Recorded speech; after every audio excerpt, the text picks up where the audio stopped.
Today for this video I would like to show you how I am wedging the clay, and especially what I learned from the internet, from watching YouTube videos, and what I discovered while wedging that most of the videos did not say. So I'm not going to explain how to wedge the clay, but I'm planning to explain why I choose one method rather than the other, and how I have adopted a method to my level, because I'm a beginner.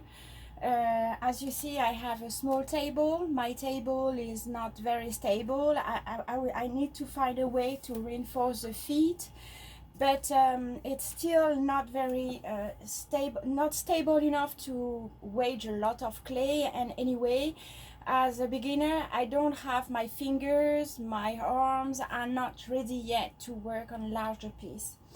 So I want to show you how I started and why at some point I made a choice. So you have two ways for wedging clay, which is the ram head. So you wedge with both hands, and at the end it makes a ram head. And the other way is a spiral, so you wedge more with one hand while the other is holding.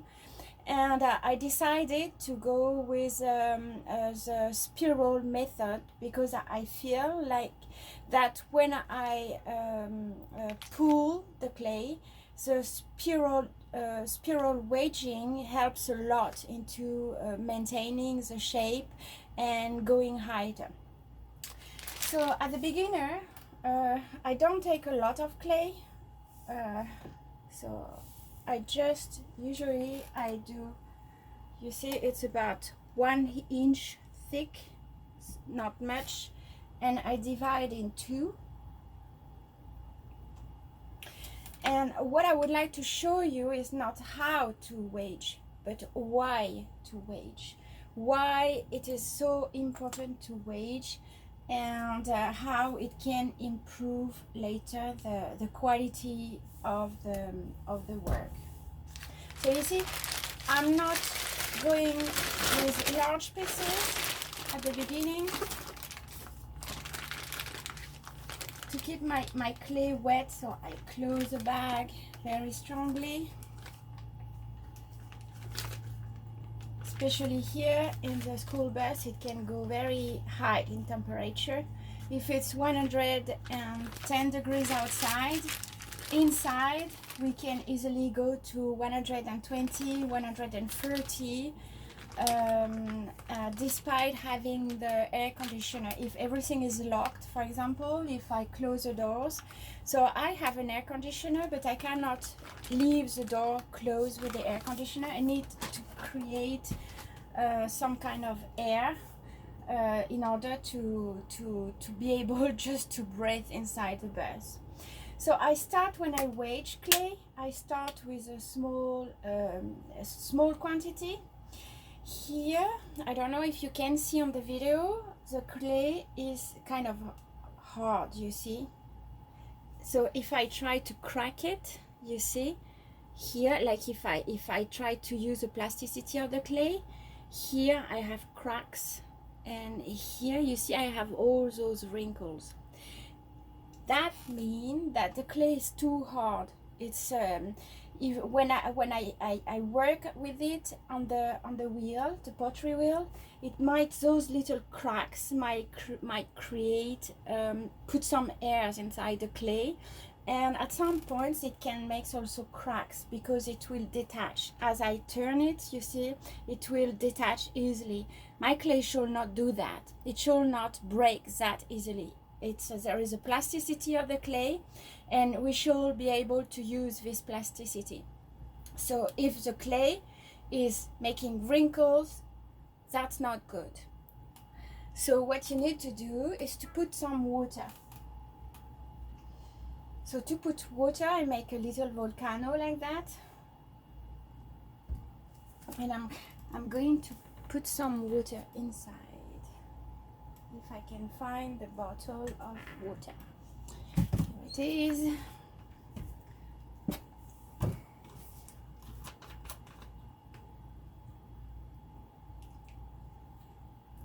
So by learning by myself, I had to really try to feel what I was doing, because I had nobody in my back to tell me if I was right or wrong. It might be a handicap, but it's I feel also that it was a good experience, because I have really much to focus on what I'm doing and why I'm doing that, rather than trying to follow what other people tell me to do. So as I add water, you will see the clay. You can see on my hand, the clay becomes sticky. And if it's too much sticky, if there is too much water inside the clay, it's not going to be good. And what happens is that when you see it on the surface, it is sticky, but inside it is hard. So I cannot just put some water like that and put it on the wheel, throw it on the wheel, even if I make a bowl.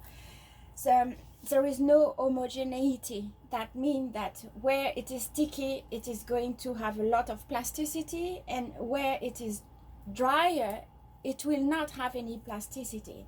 So that's when wedging becomes very useful, because as you wedge, you are going to mix the wet clay, the clay that is received most of water. You are going to mix it with a drier clay, and as you wedge, you're going to feel that your clay is becoming smoother. So the way I decided to wedge is to make spiral, and I put a video, a link to another video on YouTube, where I found the technique. What inspired me into wedging is that when you finish to wedge, what you want to have is a cone. So as you wedge, you are going to fashion the cone. And when you work on your piece with a cone, so the wheel is going to turn. Usually it's turning backward, reverse. So you clockwise will be like that, and the wheel is turning this way, just to make it easier to hold the tools and to have a good continuity between wedging and going on the pottery wheel. What I mean is that when I wedge, I'm going to spiral. So as you see, I consider that the top of the cone. So when I will have the cone, I want that to be the top. And each time when I do my spiral, I put what is supposed to be the top of the cone on contact with the table, and I'm going to push. And then I bring it back and push, bring it back, push, bring it back. And the left hand is only holding. And as much as I do that, I'm going to prepare to fashion a spiral. As you see, it starts to become a spiral, and this spiral, when it will be on the table, is going to turn. And as you see the shape, when I put my hand, this spiral is going to fit inside my hand. So when I will be turning on the wheel, the clay is already shaped into a spiral. The old technique for making clay was to make, I don't know how to say in English, but shapes like that, coil, that's the word, coil. So the traditional primitive way to make clay was to make coil, and while you make coil, you would go like that and make a spiral, and then you go higher as a spiral.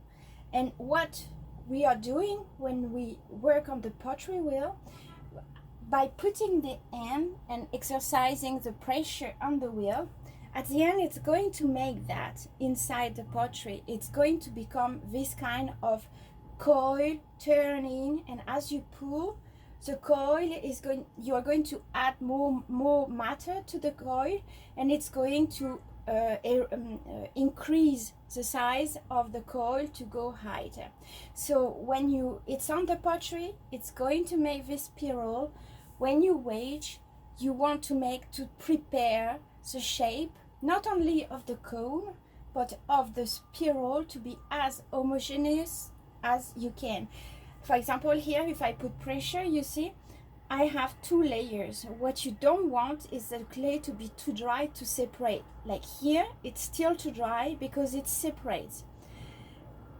While I put pressure, if it's wet enough, it's going to stick to each other and the layers are going to add, and you will find it way easier to pull a piece. So when you are on the pottery wheel, if you are not able to pull properly the piece, it's probably because it's not wet enough, and it's probably also because it's not homogeneous enough. So the homogeneity is when you have the dry part of the clay and the wet part of the clay properly mixed together. So all the part of clay are very smooth. It must be, if it's too hard on your hand and if it's cracking, it's not going to work. Like here with my hand, if I pull a little bit, you see all those marks, that means it's too dry.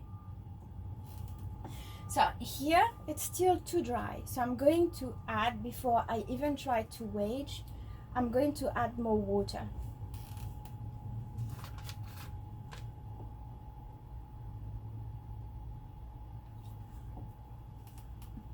And something I found kind of useful also that really helps into preparing my clay is that when I cut it from the bag, I put it into a Rubbermaid container with some water, and the water will, the clay will have the time to absorb the water and to become smoother. Here it's some clay I wedged yesterday, and I'm going to wedge it again before I use it. So I left it overnight with the container. So you see I have this little tray at the bottom, and under the tray there is water, so the clay does not really touch the water, but there is enough water so the water will go up inside, and when I'm going to wedge it, it's going to be very smooth. So when I build this spiral, it's not going to break and it's not going to crack. Because when you pull, what you do is when you pull the coil, so as you pull the coil, it's like building a coil. And as you build the coil, what you want to do is then to put the pressure enough inside the walls of your clay to stand the pulling to go as high as possible. So if it's too dry, it's not going, first it will be very tough on your hand, very hard to manipulate. It should not be hard. If you watch videos on Japanese techniques, there are a lot of videos on YouTube. I'm going to put some links in the description. You will see when they prepare the clay is really much wet. Usually there is grog because they fire low temperature. There is a lot of grog inside, and it is really smooth. Like you can pull it and it does not break. Here, because it is too dry, it's breaking. So let's prepare this clay. So the table is made with plaster. So the plaster helps to regulate the humidity inside the clay. So the plaster, as you see, the color of the plaster change. So the water is going inside the plaster. But if my clay is too wet, then the plaster will dry it. If my clay is too dry, then the plaster will stay dry. You see, if it's too wet, when it's starting to make those spots and sticking on the table, for example, if I put water on the table, and I put the clay. So here it's drinking. You see that the clay is really much, it's way too dry, because if I put water on the table and put the clay on the top of that, the clay is drinking. And actually, your clay is good when it's start to not drink the water. So here I don't leave any marks. When I start to see marks on the table, that means that the clay has enough water.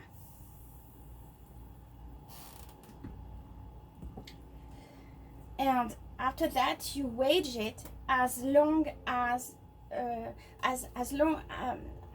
you don't have any spots anymore. So we'll do it together, and you will see that how smooth it must become.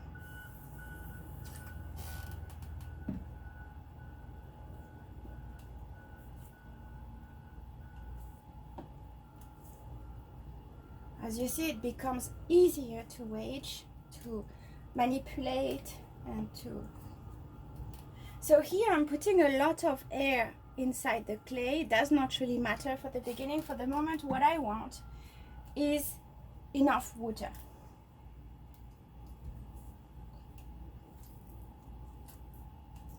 Because if it's not wet enough, it's going to mess up my little pots, my vessels. And I wedge small quantities because my hands probably are not strong enough. My table is not stable enough. But once I've reached the right structure of the clay, when it's smooth enough, then I can start to work on larger piece, because the clay becomes really smooth, and that's how it should be. If it's not smooth enough, you're going to struggle to pull, and it's a bad experience, and you should try to avoid bad experience as much as you can. Do not be discouraged. This plaster table is the most useful thing aside of the wheel clay. This is the most useful thing you should have. So this table was made, so the plank at the bottom, I found it in the trash. It was probably a plank from a shelf or a desk. The side are shutters, you know, the wood to hold the shutters. So I have small holes at the bottom, but here I made the frame with that, and the plaster is special plaster for pottery, and I'm going to put also the link in the description. And to make the size of this table, I just used 25 pounds of plaster. Here I have cracks. It's because at the beginning I was making the right combination for the plaster, and the last level I found that if there is more water in the plaster, then it would level by itself, while if I follow the right composition, water plaster, it was harder to level, and that was my mistake, because the last level I have put too much water. So this plaster is not dense enough, and when I wedge on the top of it, it cracks. So at some point, for the moment, I leave it as is. I stick it with some clay sometimes, but I know that at some point I will have to scrap all that away and redo the top with the right mixture of plaster and water.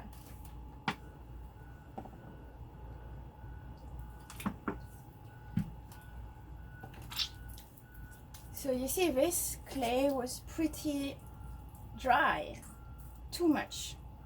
It starts to become easier to work with, but here it's not even useful to wedge because it's too hard.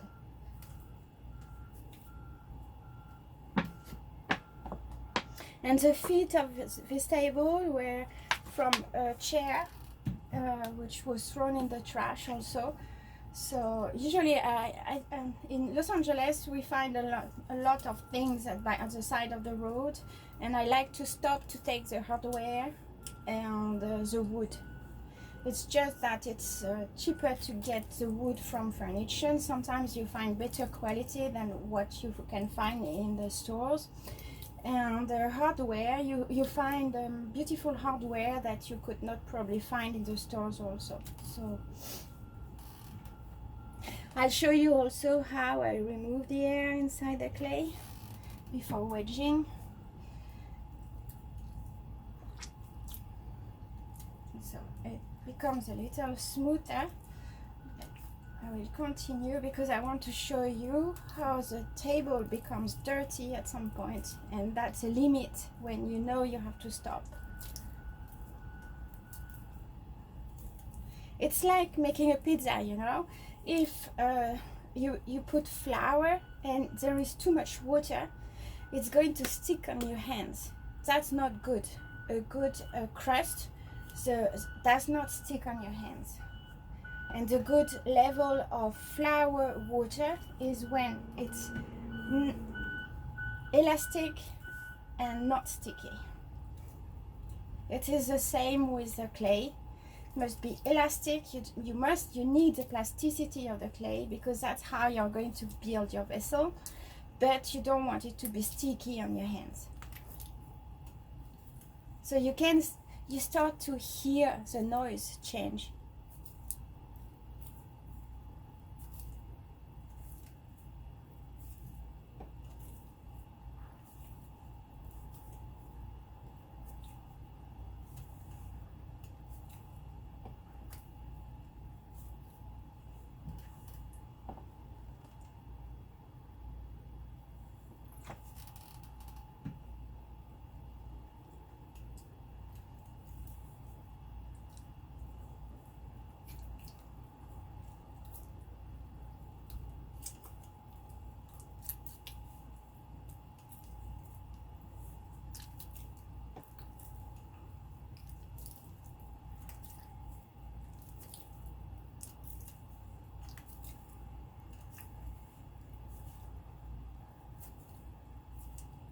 See what now when I put my fingers, it's all smooth. It becomes to be very smooth and to take every shape I'm putting without being too sticky. So I'm going to make it really sticky just to show you how I'm going to harden it when it's too sticky, and how I'm going to use it to be able to have this homogeneous texture.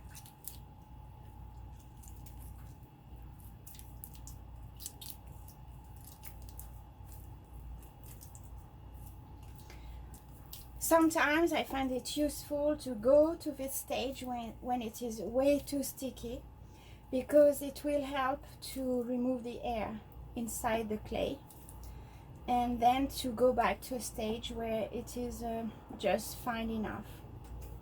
But as you see now, when I push, the clay is really much follow my moves. If I do that, it will go into a spiral very easily, and this is exactly the texture I want. So wedging is not enough. You need to have the right texture.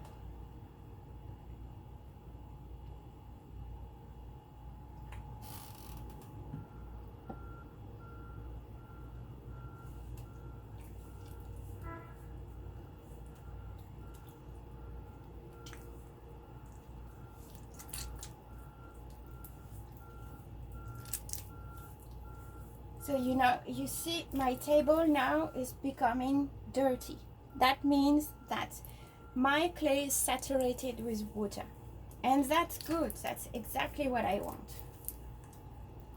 So now, to be able to regulate, I'm going to wedge it now, and as I wedge, those spots will disappear. So I'm holding it in one hand. In one hand is the bottom of the cone. So I'm holding it, so the bottom of the cone will start to spiral into my hand, and with the other hand I am making the spiral. So the top here is the top of the cone that is touching the table, and I push and I spiral, push, spiral, push, spiral, push, spiral. And so it's each time. So here it was there, that was the top of the cone, and because I pushed, then the top of the cone will come here, and this is going to spiral here. So I moved it a little bit, push, push, push. And while I do that, my clay will start to spiral and remove the air inside, which I have put while I was trying to bring it to the right texture. And while I spiral, you can see it's not even breaking. You see the form here, the wrinkles go there like that. And when I put it on the table, it's going to turn like that, and the spiral will follow.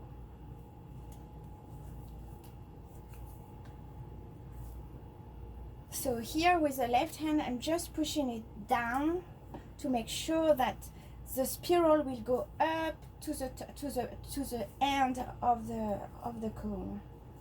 So I'm starting to shape a cone. And I'm working with small quantities, so now you see it's becoming a little drier. I don't want it, it's hot just now. It's really hot. Outside we have 104 degrees outside, but the inside can go very, very hot, and it's more difficult to work with clay with those high temperature. So now I just had a little bit of water because I want to keep the softness of my clay, and I just want to wedge it properly.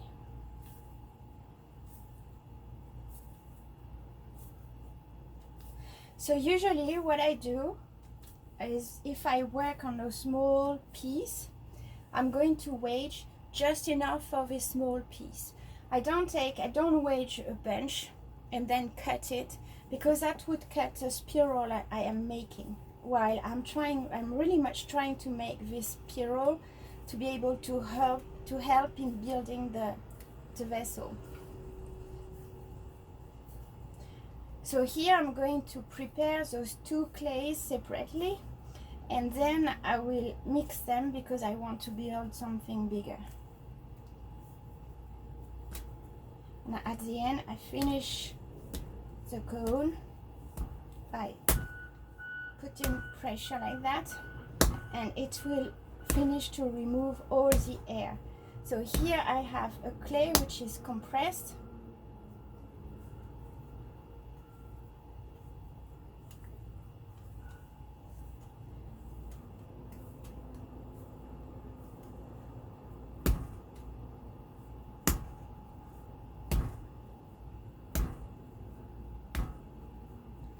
and I found that doing that with this white clay makes it way easier to build.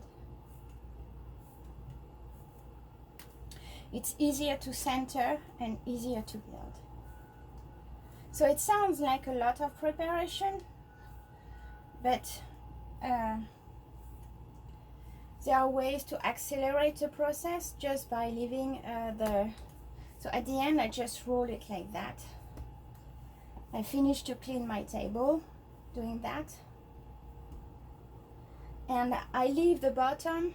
I try to make sure that there is no wrinkles, no cracks at the bottom, and not making it flat. I make a bowl like that, it's rounded, so when I tap on the wheel it's going to flatten it, and while it flattens, then all the texture is going to compress inside and it's going to stick on the wheel.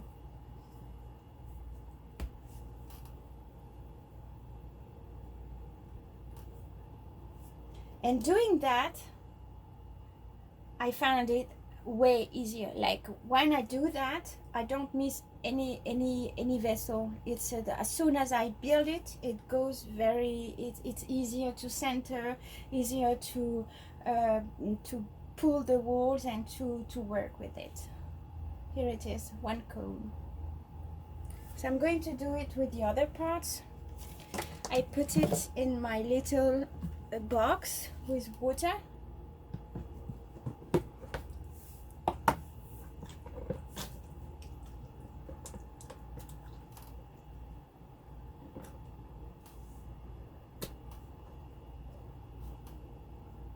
When I have scraps also, I can put it in the box.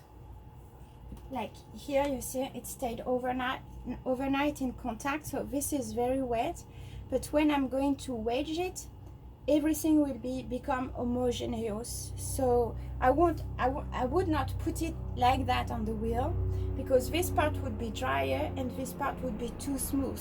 So it has to be the dry and the wet must be built together.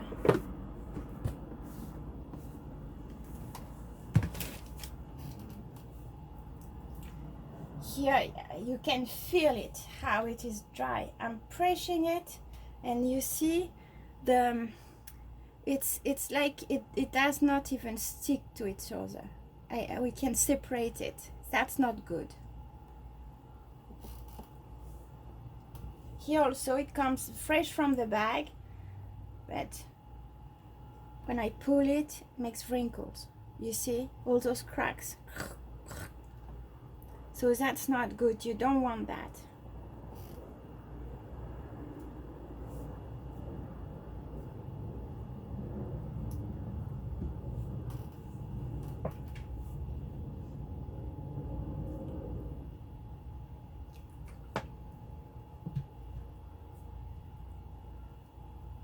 So as you see, pottery is not only throwing on the wheel and pulling and waiting until it dries. It's a lot of processes, because you need to prepare the clay. First you need to spend some time online to find the good clay.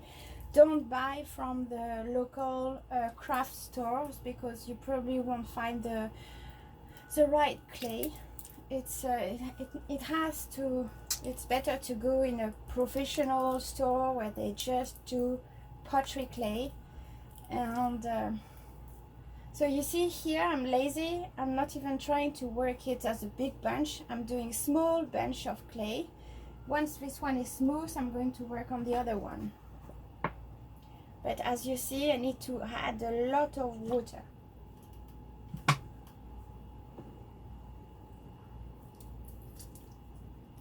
So a way to accelerate the process is to pre-cut the clay out of the bag, put it in a container with some water inside, and let it sit until the clay absorbs all the water. As you can see, you see the table does not get dirty when the clay is dry. It's because the water goes up inside. So the drier the clay, it's going to absorb any water until it is saturated. So it's better to leave it in one of those Rubbermaid containers with a small grid at the bottom, and let it naturally operate with the water to absorb it and saturate itself from water. Don't leave the clay inside the water, because it would dissolve at some point, and so you would have a slip at the bottom and dry clay at the top. That's not what you want. It's better to have this little grill at the bottom. You put the clay, it's going to absorb the water, so it's just touching a little bit, and then you turn it, and then you can turn it on different on all faces, and once you start to work with it, it is ready. So here you see I get more elasticity, but it still needs a lot of water.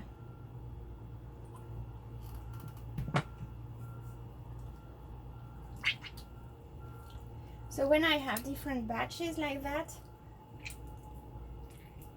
you see I saturate it with the water.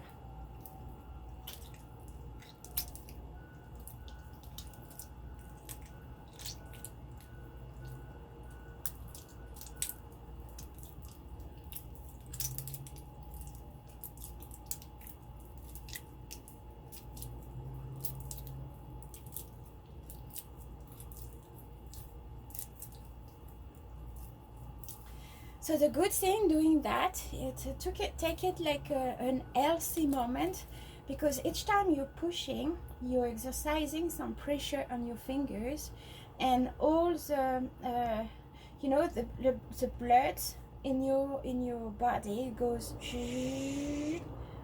to the end, then it comes back, and when it goes to the end, you can have small clots at the end of at the extremities of the feet and the fingers. So by doing that, you put some pressure and you remove all the clots you might have in your fingers for your blood to circulate and have a better health. So it's good for your body also. So it might sound like a kind of boring doing that. Try to not focus on the boring stuff and think of all the beautiful things you're going to do, because you are already making a vessel.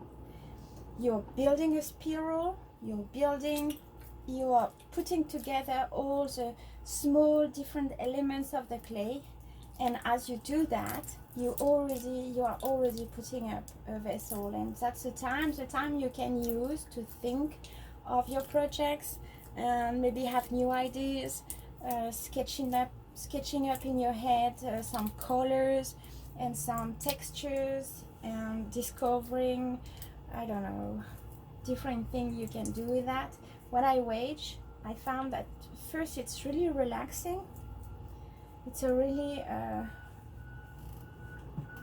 tense moment, and it's a time when you can meditate and think also of your next projects, how you're going to build it. And as you wedge, then you can think of the texture you want to achieve for what you want to do. You see, I just put water, and it's some parts just want to detach. It's because it's not homogeneous. And if you put that on the wheel, as you put the water to pull it, those parts would detach anyway. So you cannot work on a clay which is too dry. It's really much like gelato in Italy, you know. It needs to be soft, not too soft enough to be able to pull up a spiral, and so the spiral would stand, and not too soft so it does not collapse. So you need to find the right texture, and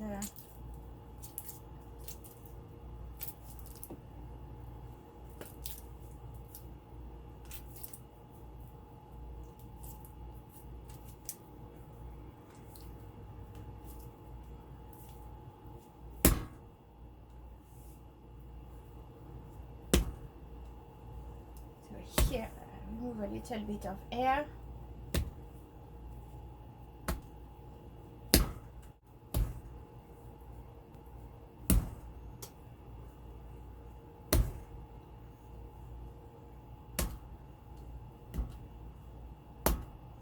And removing the air is something you do from the very beginning when you wedge until the very end when you finish your pot, because even when you're pulling, you need to put pressure so the air will dissolve in the clay. So if it's a small bubble of air, it would be okay.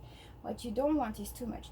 So here you see when I pull up, it's moving and it's really elastic, not even cracking. Here it cracks everywhere.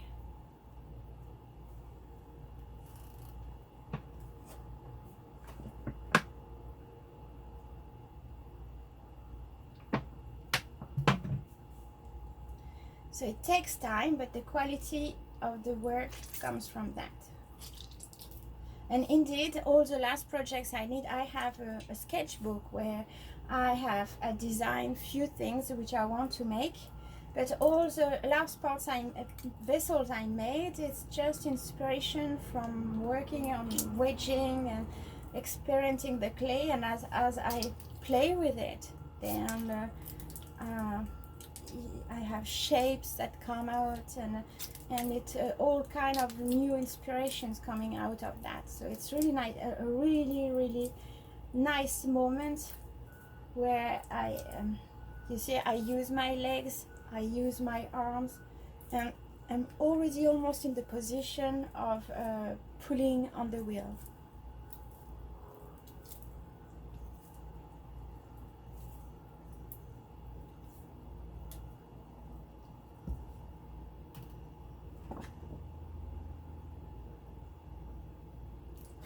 And it's natural clay, so it's not toxic. It is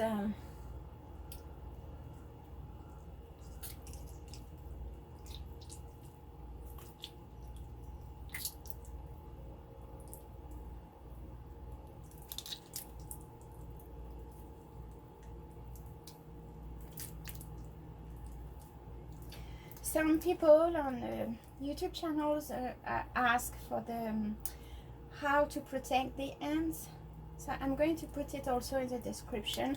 I'm using some cream which I put sometimes when I see my skin is going too dry.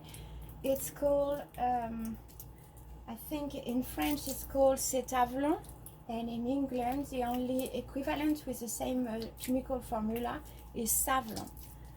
And I've been using Savlon since 1992, and for me it's a miracle cream. I use it on my hands. It's antiseptic, so when I have like bug bites, sunburns, everything, I use this cream as a miracle cream for everything. And I found also that when my skin is too dry, I put it on my face, I put it on my hands, and it heals very fast.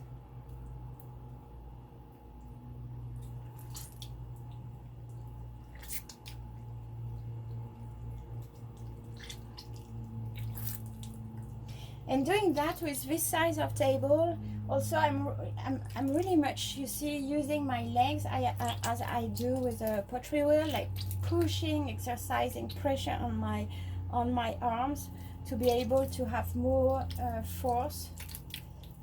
So it's already in the continuity of the pottery wheel. I'm already preparing and building here.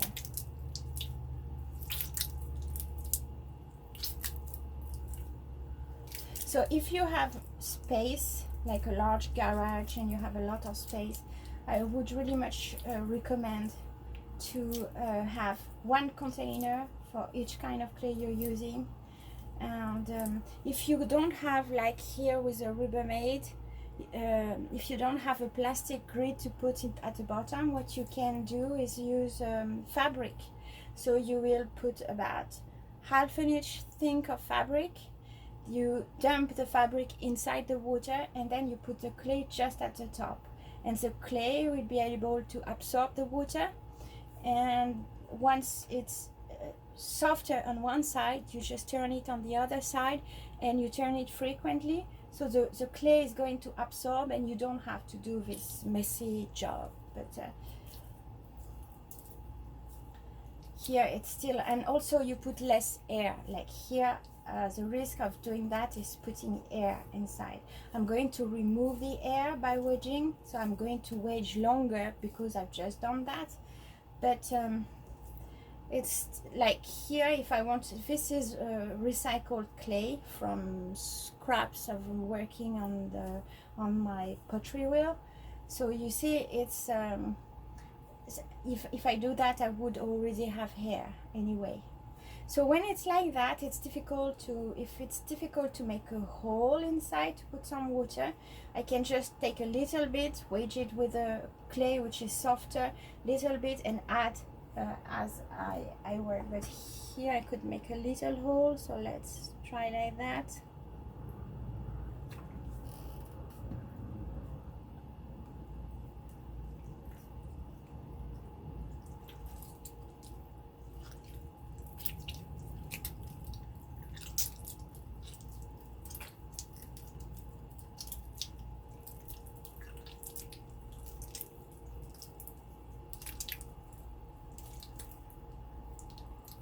And as you do that, it's pulling the muscles up to the chest. So it's almost like an exercise also.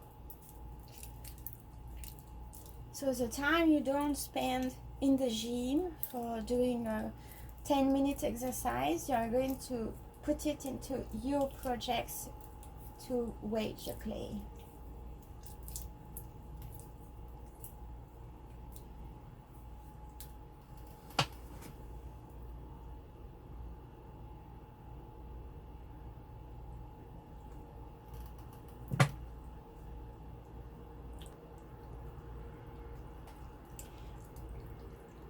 So the difference between the ram head and the spiral, I would say that a lot of people prefer ram head because you are working with both hands, you are using the weight of your body, and you can wedge a lot of clay in one time. But I feel like it's like doing two spirals which are not in the same sense. So it is the same sense because you are pulling always the same way, and when you put it on the wheel, so it's still be the same way. It's going on this. You see, I'm pulling. So as I'm pulling, I'm making two spirals with a ram head, and when I put those spirals on the wheel, it's going to follow. Here, I found that doing one spiral instead of two makes it like the cone is like that. So you have a larger spiral and it goes up and becomes smoother. So you have more stability, and it's probably for this reason that people who work on very large piece usually prefer spiral wedging, because in spiral wedging you will have a large piece and it's already built to go to the center. So as you pull your piece, you will have more stability. While if you work on a ram head spiral, you would have those two spirals, and you see they go to the center. It's small like that. It goes to the center where it is larger in the center. So when you put it, you can. It's okay for small pieces, small vessels, but if you start to go too high, there might be a problem of stability. While if you wedge by spiraling, you are not going to have any of those stability problems, because spiral, the largest spiral is here at the bottom. It's like building a coil, and as you go to the top, the coil becomes smaller and the circle becomes smaller. So when you're going to open it, you're pulling, but you are pulling into something which is already built as a coil, and so you will have a lot more stability like that.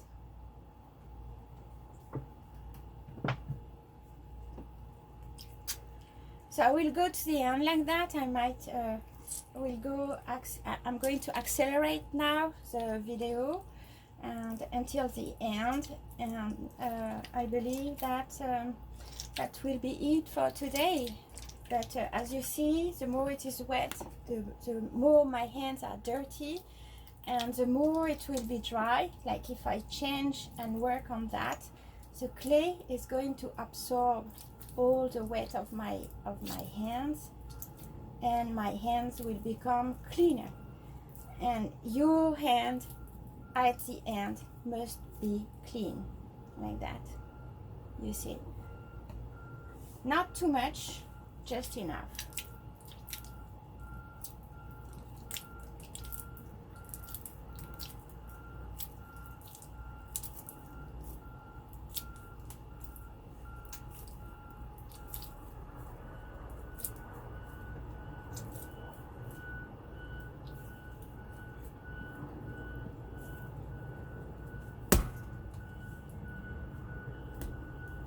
You see those, there is clay on the table from working.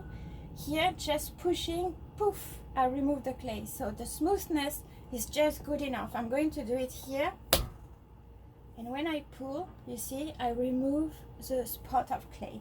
So that means that my clay is just ready, smooth enough, good enough. So now I'm going to wedge it to remove the rest of the air inside. So when I spiral, this hair is going to spiral also and to mix with the water and the small particles of the clay. So it won't, when I fire the piece, there is less risk. There is no big bubble, so it's not going to explode. It's just going to be absorbed. The air will serve as like a combustible inside the clay. It will burn out and everything will be okay.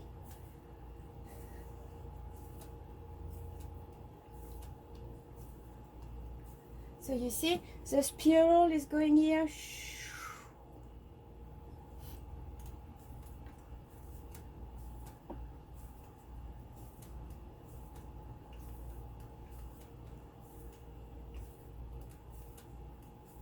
Here you can see at the bottom. And so to not have a part which would not be wedged, what I do is I push. So this I push towards the top of the cone, and here I push on the side of the cone. And I found that this method for a beginner makes everything easier.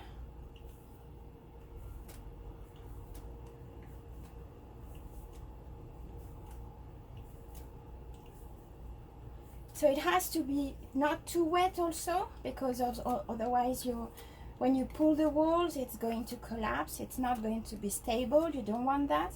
It has to be dry enough because you're going to add a lot of water for pulling a vessel. But doing that helps me to reach the right humidity level inside the clay, and to have like a perfect cone for starting my work. So you see, it becomes a cone by itself, just working on it, and all that is already a spiral. So when I put it on the table and I turn it, the spiral is already ready to go. And this cone just now, you see, just want to be worked out, ready. And don't forget to leave the bottom round like that, so when you pull it on the table, it's going to flatten and becomes stable. Here it is. It was a bit long, but I think it's important. Thank you for watching. See you next. So here I have, you see, as I cut it, there is absolutely no air inside. So that means that the homogeneity of the texture, the plasticity also of the texture, you see I can bend it. And I removed, it showed that there is absolutely no air inside, so it has perfectly wedged.